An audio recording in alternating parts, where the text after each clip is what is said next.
Expiry ದಿನದಂದು ನಮ್ಮ option ಪ್ರೀಮಿಯಂಗಳು ಕಣ್ಣು ಮುಂದೆನೇ ಕರಗಿ ಹೋಗೋದನ್ನ ನೋಡಿ ಸಾಕಾಗಿ ಹೋಗಿದ್ಯಾ? ಸರಿಯಾದ ಡೈರೆಕ್ಷನಲ್ಲೇ ಟ್ರೇಡ್ ಮಾಡಿದ್ರೂ ಕೊನೆಗೆ ಲಾಸ್ ಯಾಕಾಗುತ್ತೆ ಅಂತ ಯೋಚನೆ ಮಾಡಿದೀರಾ? ಹಾಗಿದ್ರೆ ಕೇಳಿ, ಈ ಒಂದು ಸ್ಟ್ರಾಟಜಿ ಎಲ್ಲವನ್ನೂ ಬದಲಾಯಿಸಬಲ್ಲದು. ಈ ಸ್ಟ್ರಾಟಜಿಯ ಹೆಸರು ಗಾಮಾ ಬ್ಲಾಸ್ಟ್. ಇದು ಕೇವಲ ಒಂದು ಟೆಕ್ನಿಕ್ ಅಲ್ಲ, ಎಕ್ಸ್ಪೈರಿ ದಿನದ ಟೆನ್ಷನನ್ನೇ ನಮ್ಮ ಅತಿದೊಡ್ಡ ಅಸ್ತ್ರವನ್ನಾಗಿ ಪರಿವರ್ತಿಸುವ ಒಂದು ಪವರ್ಫುಲ್ ವಿಧಾನ ಇದು. ಸರಿ, ಈ ಗಾಮಾ ಬ್ಲಾಸ್ಟ್ ಬಗ್ಗೆ ತಿಳ್ಕೊಳ್ಳೋಕೆ ಮುಂಚೆ ಮೊದಲು ಒಂದು ಮುಖ್ಯವಾದ ವಿಷಯವನ್ನ ಅರ್ಥ ಮಾಡ್ಕೊಳ್ಳೋಣ. ಅದೇನಂದ್ರೆ, ಎಕ್ಸ್ಪೈರಿ ದಿನದಂದು ಹೆಚ್ಚಿನ ಟ್ರೇಡರ್ಸ್ ಯಾಕೆ ಹಣ ಕಳ್ಕೊಳ್ತಾರೆ ಅನ್ನೋದು.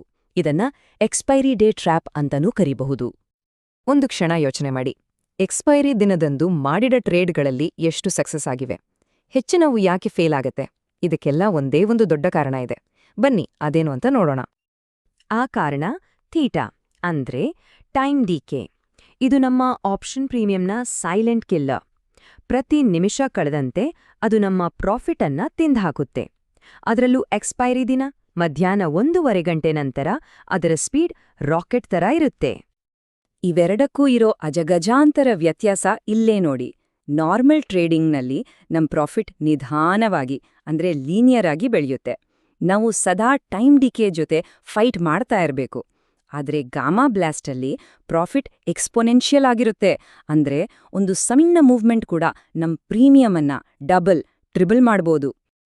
ಹಾಗಾದ್ರೆ ಈ ಥೀಟಾ ಅನ್ನೋ ಬಲೆಯಿಂದ ತಪ್ಪಿಸ್ಕೊಂಡು ಈ ಥರ ಸ್ಫೋಟಕ ಲಾಭ ಮಾಡೋದು ಹೇಗೆ? ಉತ್ತರ: ಗಾಮಾ ಬ್ಲಾಸ್ಟ್. ತುಂಬಾ ಸಿಂಪಲ್ ಆಗಿ ಹೇಳೋದಾದ್ರೆ, ಗಾಮಾ ಬ್ಲಾಸ್ಟ್ ಅಂದ್ರೆ ಮಾರ್ಕೆಟ್ನಲ್ಲಿ ಕೆಲವೊಂದು ಕಂಡೀಷನ್ಸ್ ಒಟ್ಟಿಗೆ ಸೇರಿದಾಗ ನಮ್ಮ ಆಪ್ಷನ್ ಪ್ರೀಮಿಯಂ ಕೆಲವೇ ನಿಮಿಷಗಳಲ್ಲಿ 2-3 ಪಟ್ಟು ಜಾಸ್ತಿಯಾಗೋದು. ಇದು ಮ್ಯಾಜಿಕ್ ಅಲ್ಲ, ಪಕ್ಕಾ ಮ್ಯಾಥಮ್ಯಾಟಿಕ್ಸ್. ಈ ವಾಕ್ಯವನ್ನ ಚೆನ್ನಾಗಿ ನೆನಪಿಟ್ಕೊಳ್ಳಿ. ಇದು ಲೀನಿಯರ್ ಮತ್ತು ಎಕ್ಸ್ಪೊನೆನ್ಷಿಯಲ್ ರಿಟರ್ನ್ಸ್ ನಡುವಿನ ವ್ಯತ್ಯಾಸ. ಸಾಮಾನ್ಯ ಟ್ರೇಡರ್ಸ್ ಸಣ್ಣ ಲೀನಿಯರ್ ಲಾಭಕ್ಕಾಗಿ ಹೋರಾಡಿದ್ರೆ, ಪ್ರೊಫೆಷನಲ್ ಟ್ರೇಡರ್ಸ್ ಇಂತಹ ಎಕ್ಸ್ಪೊನೆನ್ಷಿಯಲ್ ಅವಕಾಶಗಳಿಗಾಗಿ ಕಾಯ್ತಾರೆ. ಈ ಬ್ಲಾಸ್ಟಿಗೆ ಕಾರಣವಾಗುವ ಮ್ಯಾಜಿಕ್ ನಂಬರ್ ಯಾವುದು? ಅದೇ ಗಾಮಾ. ನಿಫ್ಟಿ ಅಥವಾ ಬ್ಯಾಂಕ್ ನಿಫ್ಟಿಯಲ್ಲಿ ಎಕ್ಸ್ಪೈರಿ ದಿನ ಆಟ್ ದ ಮನಿ ಆಪ್ಷನ್ಗಳ ಗಾಮಾ ವ್ಯಾಲ್ಯೂ 0.002 ಅಥವಾ ಅದಕ್ಕಿಂತ ಹೆಚ್ಚಿದ್ದಾಗ ಗಾಮಾ ಬ್ಲಾಸ್ಟ್ಗೆ ವೇದಿಕೆ ಸಿದ್ಧ ಆಗಿದೆ ಅಂತ ಅರ್ಥ. ಆದ್ರೆ ಗಾಮಾ ಬ್ಲಾಸ್ಟ್ ಕೇವಲ ಹೈ ಗಾಮಾ ಇದ್ರೆ ಆಗಲ್ಲ. ಇದೊಂದು ಪರ್ಫೆಕ್ಟ್ ಕಾಂಬಿನೇಷನ್. ಹೈ ಗಾಮಾ, ಒಂದು ಕ್ಲಿಯರ್ ಡೈರೆಕ್ಷನಲ್ ಮೂವ್, ಜೊತೆಗೆ ಟೈಮ್ ಡಿಕೆ ಪ್ರೆಷರ್ ಮತ್ತು ಹೆಚ್ಚುತ್ತಿರುವ ಐವಿ. ಈ 4 ಅಂಶಗಳು ಒಟ್ಟಿಗೆ ಸೇರಿದಾಗ ಮಾತ್ರ ಒಂದು ಪರ್ಫೆಕ್ಟ್ ಗಾಮಾ ಬ್ಲಾಸ್ಟ್ ಆಗುತ್ತೆ. ಇಲ್ಲಿ ಒಂದು ಮುಖ್ಯವಾದ ಕನ್ಫ್ಯೂಷನ್ ಕ್ಲಿಯರ್ ಮಾಡ್ಕೊಳ್ಳೋಣ.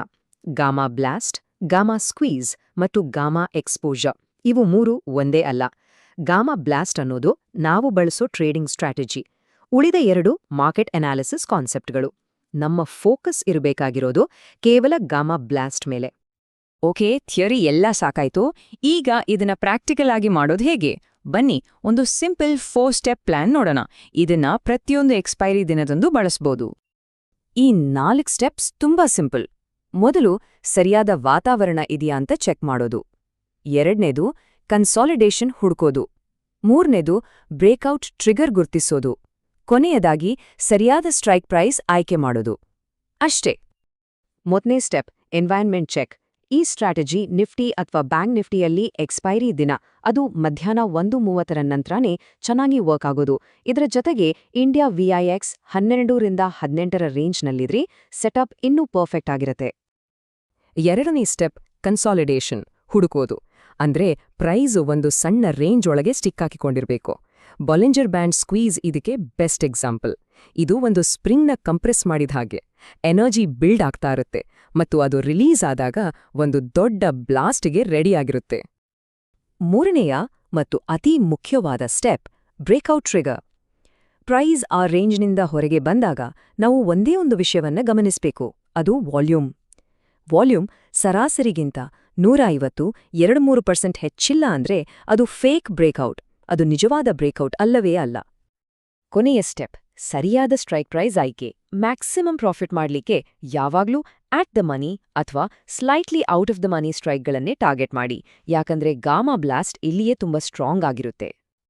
ಈ ಸ್ಟ್ರಾಟಜಿ ತುಂಬಾ ಪವರ್ಫುಲ್ ನಿಜ, ಆದ್ರೆ ಯಾವ ಸ್ಟ್ರಾಟಜಿಯೂ 100% ಪರ್ಫೆಕ್ಟ್ ಅಲ್ಲ. ಹಾಗಾಗಿ ಇದ್ರಲ್ಲಿರೋ ರಿಸ್ಕ್ ಏನು ಮತ್ತು ನಾವು ಸಾಮಾನ್ಯವಾಗಿ ಮಾಡೋ ತಪ್ಪುಗಳನ್ನ ಹೇಗೆ ಅವಾಯ್ಡ್ ಮಾಡೋದು ಅಂತ ನೋಡೋಣ. ಒಂದು ಸಕ್ಸೆಸ್ಫುಲ್ ಟ್ರೇಡ್ಗೂ ಒಂದು ಫೇಲ್ಯೂರ್ ಟ್ರೇಡ್ಗೂ ಇರೋ ವ್ಯತ್ಯಾಸವೇ ಇದು. ಸಕ್ಸೆಸ್ಫುಲ್ ಟ್ರೇಡ್ನಲ್ಲಿ ಎಲ್ಲ 4 ರೂಲ್ಸ್ ಫಾಲೋ ಆಗಿರುತ್ತೆ. ಸರಿಯಾದ ಟೈಮ್, ಕನ್ಸಾಲಿಡೇಷನ್ ಮತ್ತು ಮುಖ್ಯವಾಗಿ ಹೈ ವಾಲ್ಯೂಮ್ ಬ್ರೇಕ್ಔಟ್. ಫೇಲ್ ಆಗೋ ಟ್ರೇಡ್ಗಳಲ್ಲಿ ಸಾಮಾನ್ಯವಾಗಿ ವಾಲ್ಯೂಮ್ ಇರಲ್ಲ ಅಥವಾ ಟ್ರೇಡರ್ 130ಕ್ಕಿಂತ ಮುಂಚೆನೇ ಎಂಟ್ರಿ ಆಗಿರ್ತಾರೆ. ಇದು ಒಂದು ದೊಡ್ಡ ಟ್ರ್ಯಾಪ್. ಈ ಒಂದು ರೂಲನ್ನ ಯಾವತ್ತೂ ಮರಿಬೇಡಿ.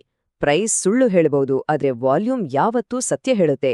ವಾಲ್ಯೂಮ್ ಇಲ್ಲದ ಬ್ರೇಕ್ಔಟ್ ಅನ್ನೋದು ಕೇವಲ ಒಂದು ಬಲೆ, ಅದರಿಂದ ದೂರ ಇರೋದೇ ಒಳ್ಳೇದು. ಸರಿ, ನಾವು ಇದುವರೆಗೆ ಕಲಿತಿದ್ದನ್ನೆಲ್ಲ ಒಂದು ಸಿಂಪಲ್ ಚೆಕ್ಲಿಸ್ಟ್ ಆಗಿ ನೋಡೋಣ. ಮುಂದಿನ ಎಕ್ಸ್ಪೈರಿ ದಿನದ ಟ್ರೇಡ್ಗೆ ಇದನ್ನ ಬಳಸಬಹುದು. ಯಾವುದೇ ಟ್ರೇಡ್ ತಗೊಳ್ಳೋಕ್ ಮುಂಚೆ ಈ 5 ಪ್ರಶ್ನೆಗಳಿಗೆ ಹೌದು ಅಂತ ಉತ್ತರ ಸಿಗ್ತಾ ನೋಡಿ. ಒಂದಕ್ಕುತ್ತರ ಇಲ್ಲ ಅಂದ್ರೂ ಆ ಟ್ರೇಡನ್ನ ಬಿಟ್ಬಿಡಿ. ಒಳ್ಳೆ ಅವಕಾಶಕ್ಕಾಗಿ ಕಾಯೋದು ಕೂಡ ಟ್ರೇಡಿಂಗ್ನ ಒಂದು ಭಾಗ. ಡಿಸಿಪ್ಲಿನ್ ತುಂಬಾ ಮುಖ್ಯ. ನೆನ್ಪಿಡಿ, ಗಾಮಾ ಬ್ಲಾಸ್ಟ್ ಅನ್ನೋದು ಲಕ್ ಮೇಲೆ ಆಡೋ ಆಟ ಅಲ್ಲ. ಇದು ಮಾರ್ಕೆಟ್ನ ಕೆಲವೊಂದು ನಿರ್ದಿಷ್ಟ ಕಂಡೀಷನ್ಸ್ಗಳನ್ನ ಅರ್ಥ ಮಾಡ್ಕೊಂಡು ಸರಿಯಾದ ಟೈಮಲ್ಲಿ ಪಕ್ಕಾ ಪ್ಲಾನ್ನೊಂದಿಗೆ ಎಕ್ಸಿಕ್ಯೂಟ್ ಮಾಡೋ ಒಂದು ಸ್ಕಿಲ್. ಈಗ ಗಾಮಾ ಬ್ಲಾಸ್ಟ್ ಹಿಂದಿನ ಸೀಕ್ರೆಟ್ಸ್ ಗೊತ್ತಾಗಿದೆ. ಮುಂದಿನ ಎಕ್ಸ್ಪೈರಿ ದಿನ ಈ ಜ್ಞಾನವನ್ನ ಬಳಸಿ ಆ ಸ್ಫೋಟಕ ಅವಕಾಶವನ್ನ ಗುರುತಿಸಲು ಸಿದ್ಧರಿದ್ದೀರಾ? ಈ ಮಾಹಿತಿ ಉಪಯುಕ್ತ ಅನಿಸಿದ್ರೆ ಖಂಡಿತ ಲೈಕ್ ಮಾಡಿ ಮತ್ತು ಇಂಥ ಹೆಚ್ಚಿನ ಟ್ರೇಡಿಂಗ್ ಸ್ಟ್ರಾಟಜಿಗಳಿಗಾಗಿ ಸಬ್ಸ್ಕ್ರೈಬ್ ಮಾಡಿ.